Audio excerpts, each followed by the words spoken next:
gonna offer a choice. Do you want an empty life or a meaningful death?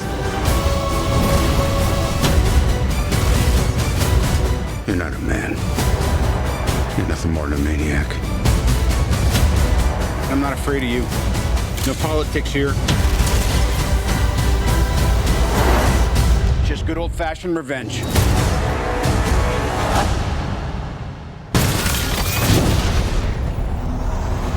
Welcome to the first installment of MCU Phase 2 month. I am Dylan Gable, and today we're talking about Iron Man 3, released in 2013. The film is directed by Shane Black, and it stars Robert Downey Jr., Gwyneth Paltrow, Ben Kingsley, Don Cheadle, among others. And it tells the story of Tony Stark. He is experiencing PTSD from the events of the Avengers. And now he has a new enemy to defeat, the infamous Mandarin, who is an international terrorist. All right, so what do I think of Iron Man 3? Because I know this movie was quite polarizing when it was first released. I'm not gonna fucking lie here. I'm just gonna say it. I adore Iron Man 3. Yep, I adore this film. Some people might not agree with me, but I think this film is fantastic. This movie has by far the best action sequences in the entire Iron Man trilogy.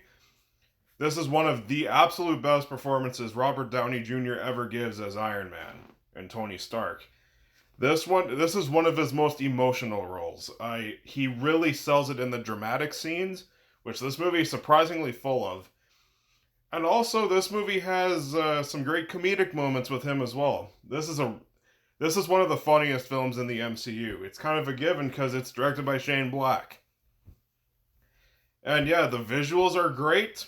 And holy shit, yeah, those action sequences in this movie. God damn, are they good. This is definitely the most action-packed out of the three Iron Man films.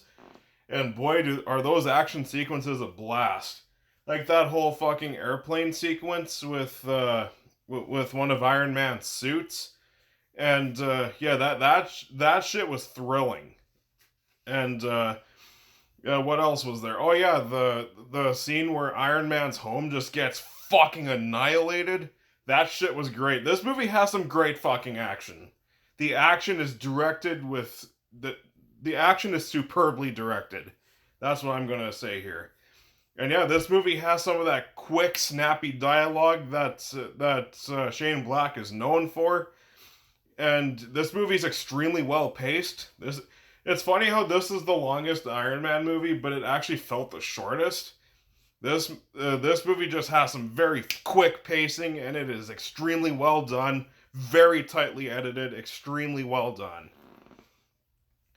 Now let's get the elephant out of the room here. Let's talk about that Mandarin twist. Because that's what really pissed people off about this movie. And I understand why it pissed people off. For me, I found it hilarious. I really did. When I was a kid seeing this movie in theaters, I actually laughed pretty hard. That was funny. Yeah, I get why people were pissed off about it, but it didn't bother me. I thought it was really, really funny. And also, the kid in this movie that Iron Man Tony Stark befriends, I didn't find him annoying. I know a few people who found him annoying, but not me. I thought they really worked off each other quite well.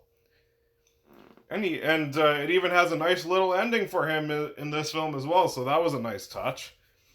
I loved the final act was a lot of fun, not only because of those multiple suits and shit, just throwing down in the final act, but also Gwyneth Paltrow is surprisingly good as in an action role too. Like, this is the first time you actually ever see her fight, and I thought it was great.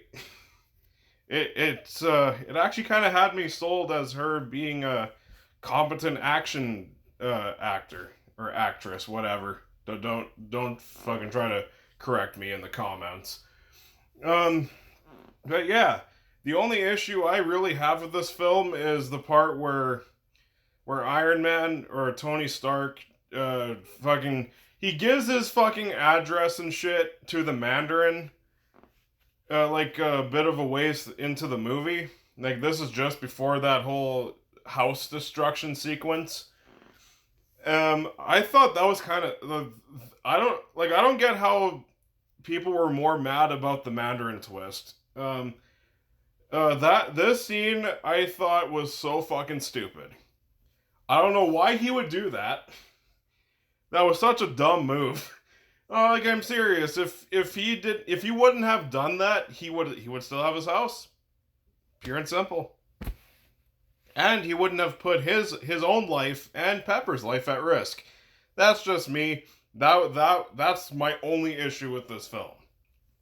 It's just that really stupid scene. Other than that, I fucking love Iron Man 3. It is one of my... It's kind of interchangeable to me which one's better, Iron Man 1 or Iron Man 3, because they're both neck and neck for me. I love both of them. But yeah, it's just a great action movie. It's a great Iron Man movie. And yeah, it's a very underrated addition into the MCU. I think this movie deserves more love. I'm going to give Iron Man 3 an A. So what did you think of Iron Man 3? Comment below, let me know. And if you like my stuff, you can like, comment, subscribe, and hit that notification bell.